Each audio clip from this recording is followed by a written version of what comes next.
নাম থাকিও স্বর্গত এরি দম্ভ অহংকার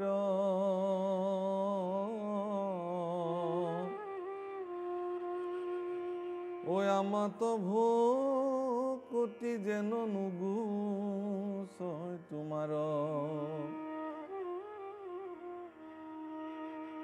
আর ইন্দ্র কপ্রবুধ যে বেদিলা জগন্নাথ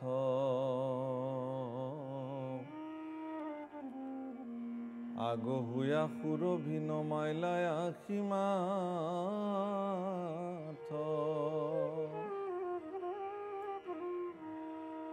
নিজয় অংশ ধেনুগণ সহিতে সাদৰি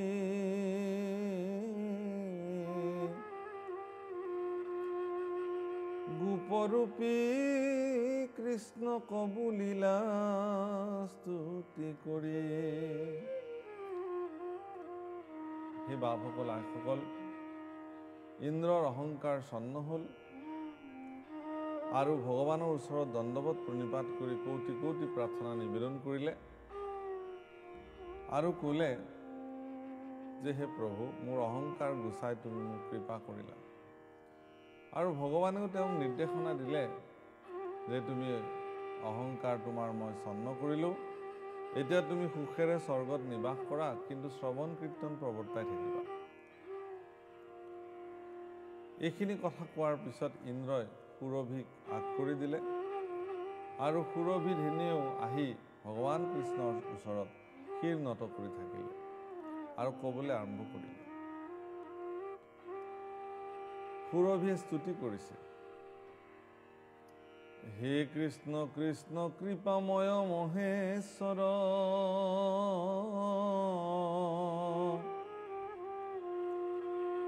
ও ৰাখিলা বংশ কমূৰ তুমি দামোদৰ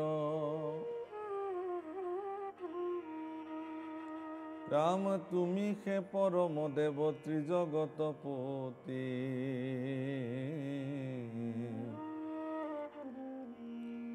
তোমাৰ চৰণে জন্মে জন্মে হৌক গতি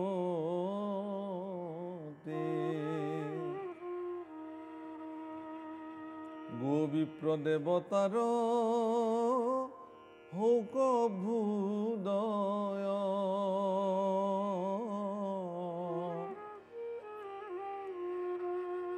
অহয়ো কয়া পুনি ইন্দ্ৰ কৃষ্ণ কৃপাময় হে কৃষ্ণ হে মহেশ্বৰ মোৰ বংশক তুমি ৰাখিছাহি দামোদৰ তুমি পৰম দেৱ ত্ৰিজগতৰ পতি তোমাৰ চৰণত মোৰ জন্মে জন্মে গতি হওক মতি হওক গো বিপ্ৰ দেৱতাসকলৰ অভ্যুদয় হওক এই বুলি তেওঁ প্ৰাৰ্থনা কৰিছে হে ৰাম অভিষেক কৰিবাক তোমাক সম্প্ৰতি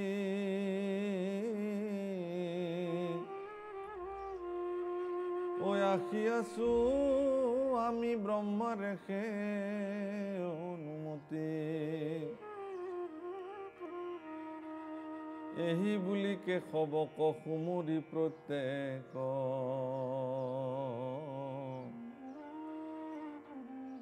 আপোনাৰ শিৰে কৰিলে কয় অভিষেক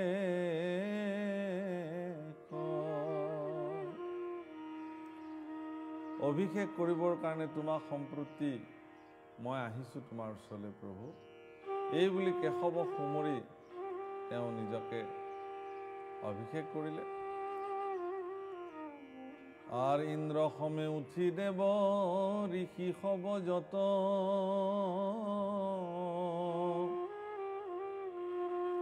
ও আকাশী গঙ্গার জল সিঞ্চিলা ক্ষীরত অদিতি প্রমুখে দেব মাতা হব ক্ষীরে উৎসুকে সিঞ্চিলা দুর্বাক্ষত দধিক্ষীরে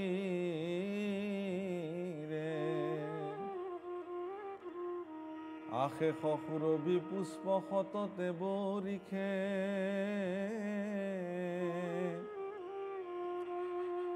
সমস্তে গোবিন্দ নাম থৈলন্ত হৰিষে আৰ নাৰদ তম্বৰু আদি কৰি বিদ্যাধৰ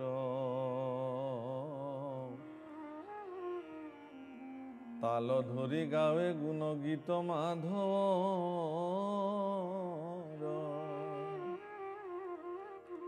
ইতিমধ্যে সুৰভিৰ স্তুতিত সমস্ত আকাশৰ পৰা সিদ্ধ মুনিসকলে আকাশী গংগাৰ জল ভগৱন্ত পুৰুষৰ পৰা সুৰভিৰ ক্ষীৰত অভিষেক কৰিলে আৰু দুৰ্বাক্ষত পুষ্প আদি সমস্ত ক্ষীৰত প্ৰদান কৰিলে আৰু সমস্তজনে আনন্দৰে গীত আদি নৃত্য আদি কৰিবলৈ আৰম্ভ কৰিলে। হে ৰাম ৰাম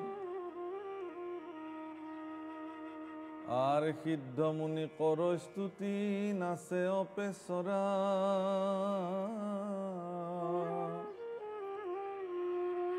পুষ্প বৃষ্টি কৰ কত আকাশৰ পৰা ৰাম যেবে গৌৰ ইন্দ্ৰ ভৈলা জগত আধাৰ ত্ৰলৈক্যত মিলি গৈলাই আনন্দয় পাৰ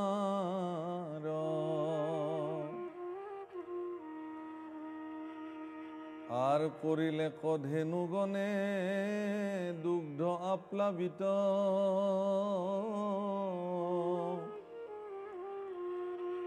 নদী সবে বহ পল্লপী পঞ্চামৃত সমস্ত ধেনুগণে নদীৰ নিচিনাকে দুগ্ধ প্লাৱন কৰিবলৈ ধৰিলে। পঞ্চামৃত যেন নদীসম দুগ্ধৰ নদী বৈ পৰিবলৈ ধৰিলে। এক মহা আনন্দ আৰম্ভ হৈ গ'ল। হে ৰাম তৰু সবে শ্ৰৱৈ মধু ধৰি বিপৰীত নবৈলে উপজয় শস্য আপুনি ভূমিত ৰাম ধৰিলে পৰ্বতে নানা ৰত্ন মণিগণ যেবে অভিষেক ভৈলা প্ৰভু নাৰায়ণ।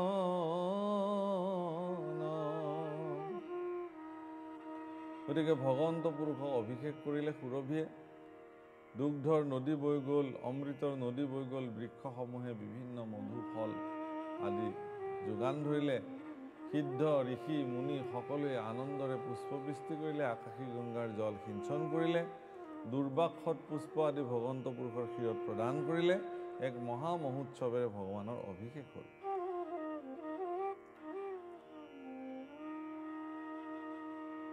আর সবে মহায় আনন্দে গোবিন্দ নাম থৈলা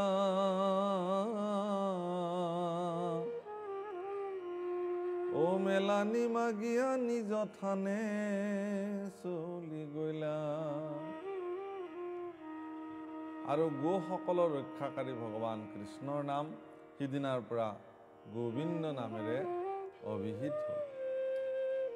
গো বিপ্ৰসকলক ৰক্ষা কৰোতা প্ৰভু ভগৱন্তক আজিৰ পৰা গোবিন্দ বুলি জনা গ'ল আৰু সকলোৱে নিজৰ নিজৰ স্থানলৈ গুচি গ'ল। সম্প্ৰতি শুনিয় আৰ কৃষ্ণৰ চৰিত্ৰ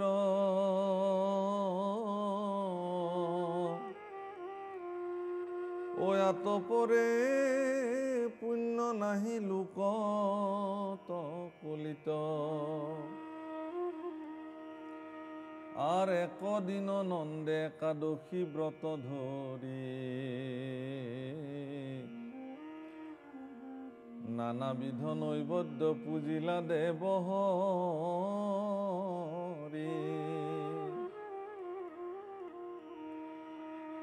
আর দিনা দ্বাদশী কয় অল্প মাত্র জানি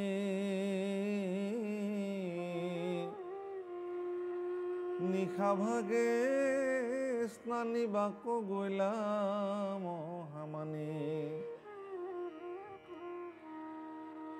আঠে বেঠে বুড় দিলা যমুনার জলে বরুণর দূতে তাঙ্ক ধরি নিলে বলে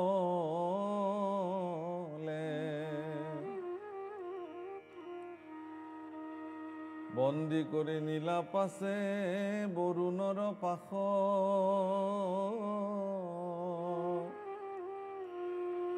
ও নন্দকনে দেখি গোপগণ ভৈল ত্ৰাস আৰ ত্ৰাহি কৃষ্ণ কৃষ্ণ বুলি কৰয় কোলাহল নুপুঙিলা নন্দ যমুনাত গৈলা তল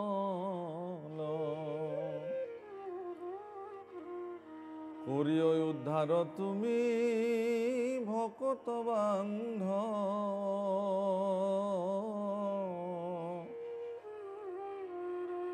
ও আর তোরাও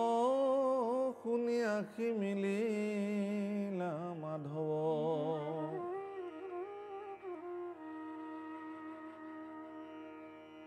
এদিন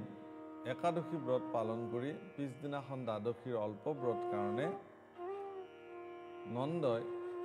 নিশাতেই যমুনাত স্নান কৰিবৰ কাৰণে নামিলে আৰু আঠে বেঠে যমুনাত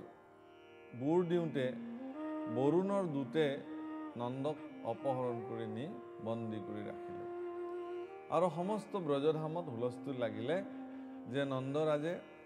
যমুনাত বুৰ দিওঁতে আৰু উঠি নাহিল তললৈ গৈ সকলোৱে হুলস্থুল লগাই দিলে ভগৱান কৃষ্ণৰ ওচৰত আহি সকলোৱে কান্দিব ধৰিলে যে হে কৃষ্ণ নন্দৰাজে যমুনাত বুৰ দিলে আৰু উপঙি নুঠিল আর বরুণে নীলন্ত জানি জগতর স্বামী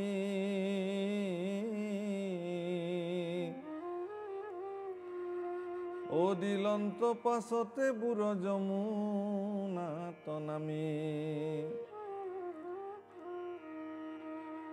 রাম নাহি নাহি ভয় বুলি দিলা প্রভু ডাক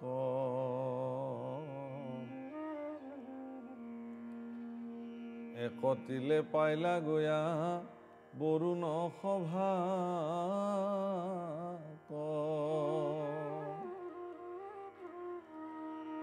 আৰু ভগৱান কৃষ্ণই গৈ যমুনাত বুৰ মাৰিলে আৰু একেতিলে গৈ বৰুণৰ সভা প্ৰাপ্ত হ'ল হে ৰাম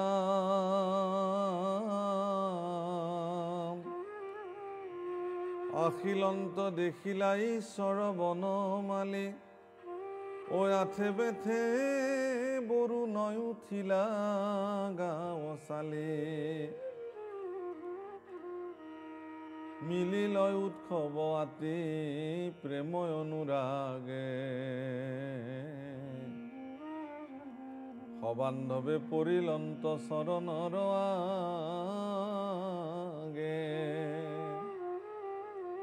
প্ৰভু ভগৱন্ত বনমালী কৃষ্ণ বৰুণৰ সভাত অহা দেখি আঠে বেঠে বৰুণ থিয় হ'ল আৰু দেৱতা বৰুণে ভগৱান কৃষ্ণৰ চৰণত অত্যন্ত প্ৰেম অনুৰাগে স্তুতি কৰিবলৈ আৰম্ভ কৰিলে আর গন্ধে ধূপে দীপের রত্নর সম্ভারে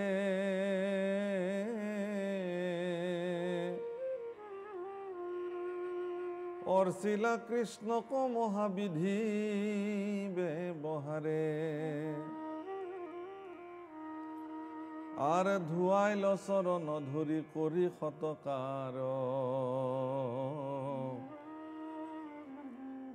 আজি শেষাম ফল ভইল চক্ষুৰ আমাৰ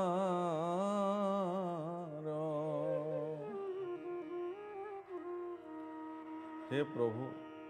আজি আমাৰ জীৱন সফল হ'ল আমাৰ চকু আজি সফল হৈ গ'ল এই বুলি ভগৱান কৃষ্ণৰ চৰণ ধুৱাই গন্ধে পুষ্পে ধূপে দীপে ৰত্নে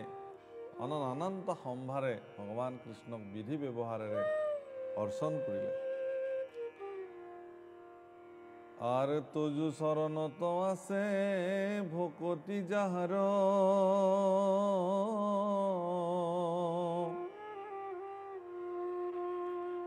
ও শিশি পাৱে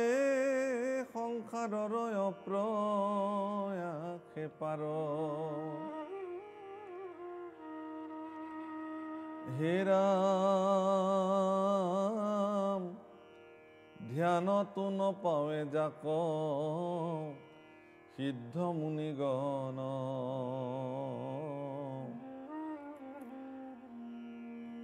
কিনো মোৰ ভাগ্য হেন দেখিলো চৰণ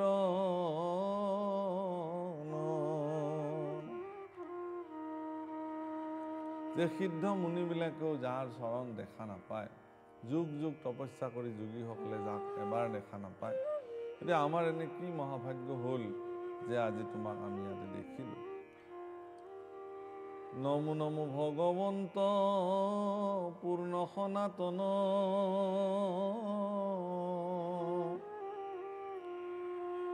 ঐ অন্তৰ্যামী জীয়ৰ নিয়ন্তা নাৰায়ণ ৰাম বিবিধ কল্পনা মায়া নুচুই যাহাক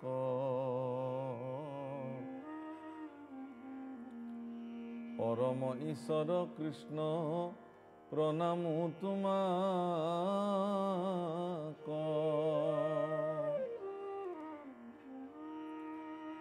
আৰ তোমাৰ চৰণে কিবা বুলিবই অধিক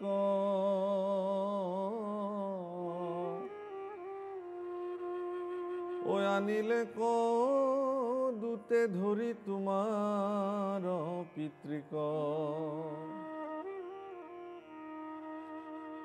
বিভিন্ন প্ৰাৰ্থনা কৰিলেহে প্ৰভু আমাক ক্ষমা কৰিবা। আচলতে আমাৰ দুটে তোমাৰ পিতৃক ধৰি লৈ আহিলে আৰ নজানি কৰিলা দুখ অজ্ঞানী বৰ্বৰ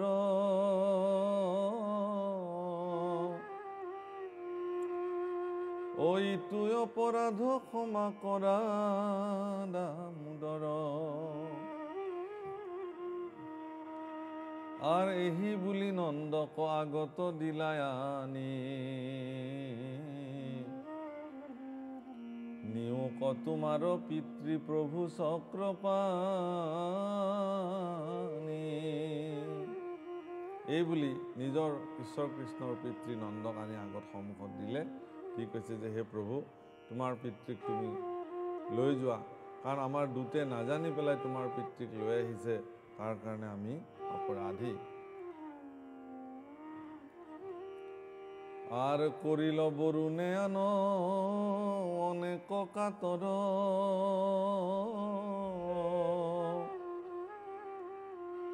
ও বুলিলায়া স্বাশতাঙ্ক জগত ঈশ্বর হে রাম অনেক গৌরব করি পিতৃক সাদৰি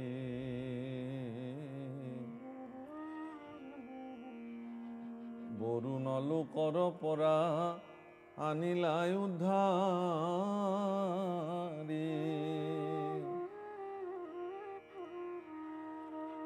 আৰু অনেক গৌৰৱ কৰি নিজৰ পিতৃ নন্দক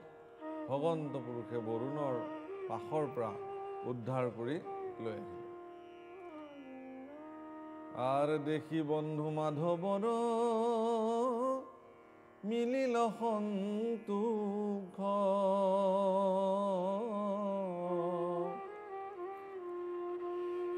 জয় জয় কৃষ্ণৰ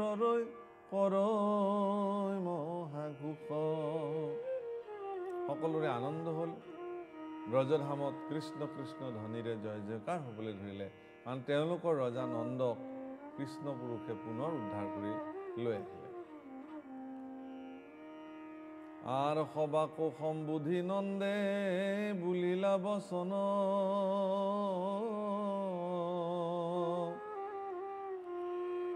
আৰ পৰম আচাৰ্য কথা শুনা গোপগণ আৰ মুক হৰি নীলে বৰুণৰ অনুচৰ দেখিলো আচাৰ্য ঐশ্বৰ্য বৰুণৰ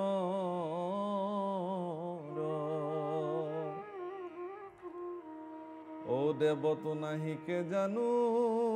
এনুৱা সম্পত্তি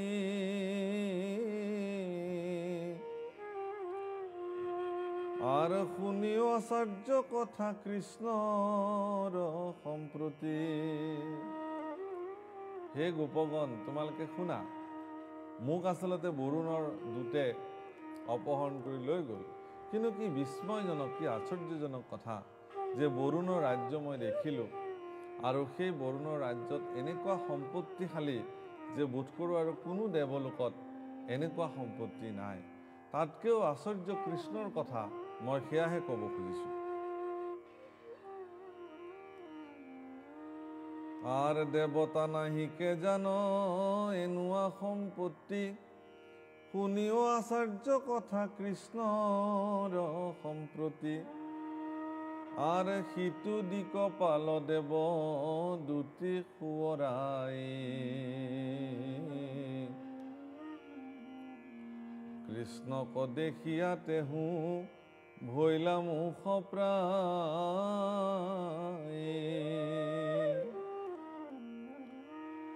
আঠে বেঠে উঠিলন্ত আতি অনুৰাগে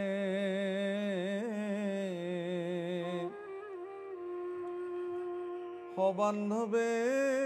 পৰিলন্ত চৰণৰ আগে আৰ পুজিলা ৰত্নৰ দিয়ায় অনেক সম্ভাৰ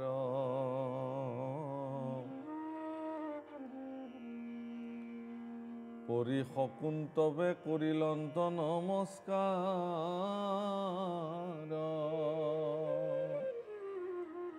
আৰু আটাইতকৈ আচৰিত কথা হ'ল কি যে সেই পৰম সম্পত্তিশালী দেৱতা বৰুণে কৃষ্ণক দেখাৰ লগে লগে সবান্ধৱ সপৰিয়ালে অনেক ৰত্ন অলংকাৰেৰে সম্পত্তিৰে কৃষ্ণক তোষণ কৰিলে আৰু কৃষ্ণৰ চৰণত পৰি দণ্ডৱত প্ৰণিপাত কৰি অনেক স্তুতি নতি কৰিলে বুলিলা কাতৰ যত তাৰো নাহি সীমা আজিহে দেখিলো ইটো কৃষ্ণৰ মহিমা আৰু কিমান স্তুতি কৰিলে কিমান কি ধৰণে সেৱা শুশ্ৰূষা কৰিলে তাৰ কোনো সীমা সংখ্যা নাই গতিকে আজিহে মই কৃষ্ণৰ মহিমা স্বচক্ষে দেখিলোঁ যে কৃষ্ণ আচলতে কোন কৃষ্ণৰ মহিমা কি বিপৰীত আৰ অদ্যাপি সুমৰি মোৰ চিত্ত নুহি থিৰ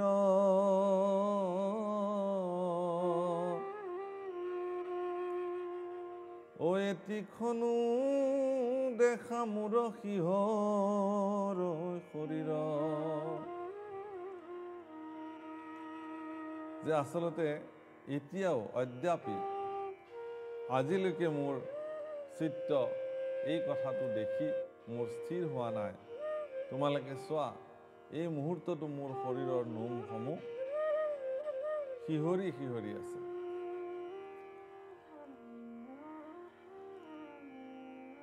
আৰে বেশে জানিলো কৃষ্ণ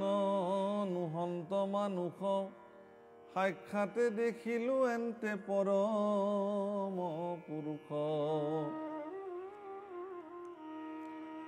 আন্ত আউৰ শংকা নকৰিবা একো প্ৰাণী সবাকো সম্বোধি নন্দে বুলিল অন্তবাণী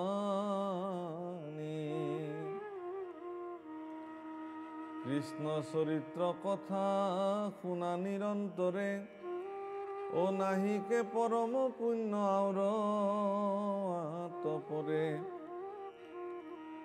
আৰ এহি মানে পৰম পুৰুষ পুৰুষৰ শ্ৰবণ কীৰ্তন কৰিবে কেশৱৰ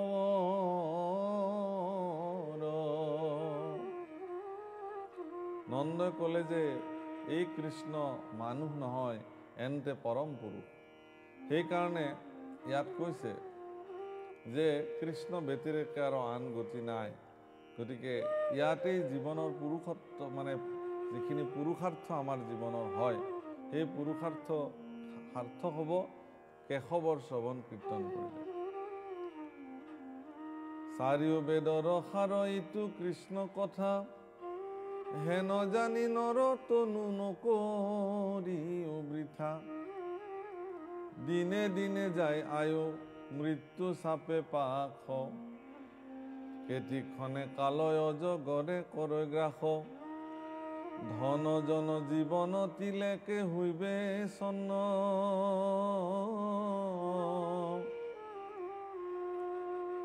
ও একলে কৰিবা পৰলোক গমন। রাম যমর যাতনা নিষ্ঠে ভুঞ্জিবাক লাগে, হেন আপদক কিয় নেদেখিও আগে।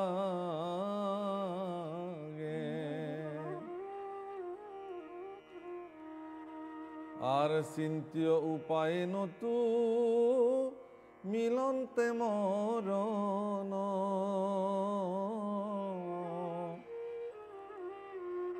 কৃষ্ণ পদ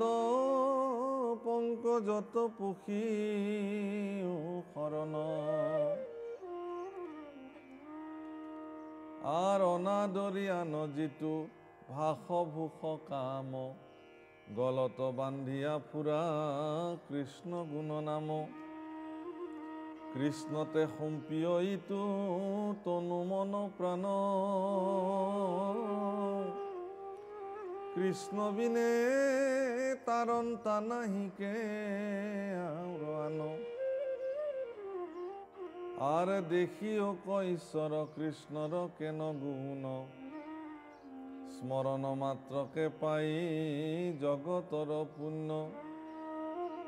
আর অপার সংসার পার পাই যার নামে, ও হেন হরি হেলা করা করা কোন কামে।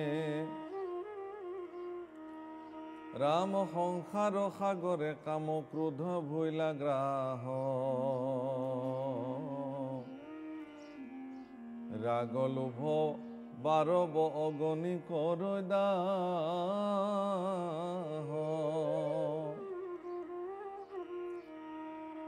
আৰ আত আৰ আন একো নাহি ৰক্ষা হেতু, ও যতনে বান্ধিও ৰাম নামে মহাসেতু। গতিকে সংসাৰ অপাৰ সংসাৰ সিন্ধু পাৰ হ'বলৈ ৰাম নামকে সেতু হিচাপে বান্ধিব লাগিব। এই জগতখনত কৃষ্ণৰ চৰণতে সমৰ্পিত হ'ব লাগিব, তাৰ বাহিৰে অন্য গতি নাই। এই ধন জন জীৱন তিল মাত্ৰতে ছন্ন হৈ যাব আৰু পৰলোকলৈ গমন কৰিব লাগিব। পৰলোকত গৈ যমৰ যাতনা ভুঞ্জাৰ ব্যতিৰেকে অন্য ৰাস্তা নাই। গতিকে এইহেন আপদ চকুৰ আগত দেখাৰ পিছতো যদি কোনোবাই মৰণৰ উপায় চিন্তা নকৰে বা তাৰ পৰা নিস্তাৰ পোৱাৰ যদি উপায় চিন্তা নকৰে, তেতিয়াহ'লে তেওঁলোকে কৃষ্ণ চিন্তা বাদ দি পেলাই আন ভাসভোগ কামতহে তেওঁলোকে জড়িত হ'ব। হেন জানি গলত বান্ধি ফুৰা কৃষ্ণ গুণ নাম, কৃষ্ণ বিনে তাৰণতা নাহিকে আৰু আন। গতিকে কৃষ্ণ ব্যতিৰেকে আৰু তাৰণতা কোনো নাই। দেখিও যে সমস্ত জগতৰ পুণ্য এটাই, সেইটো হ'ল ঈশ্বৰ কৃষ্ণৰ গুণানুকীৰ্তন শ্ৰৱণ আৰু কীৰ্তন। গতিকে সংসাৰ সাগৰ কাম ক্ৰোধ লোভ মোহ গ্ৰাহ ৰাগ লোভ, এইবিলাক অগ্নিত তাপত আমিবিলাক তাপিত হৈ আছোঁ। এই তাপিত শৰীৰক শীতল কৰিবলৈ এটাই মাত্ৰ ৰাস্তা আছে, সেইটো হ'ল কৃষ্ণ নামৰ অমৃতেৰে শৰীৰ শীতল কৰিব লাগিব। হে ৰামাল জাল এৰি তৰি বাৰ কৰা কাম,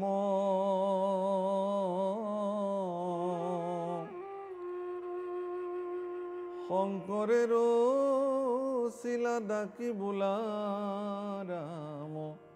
ৰাম ৰাম। ৰাম শঙ্কৰেৰ শিলা ডাকি বোলা ৰাম ৰাম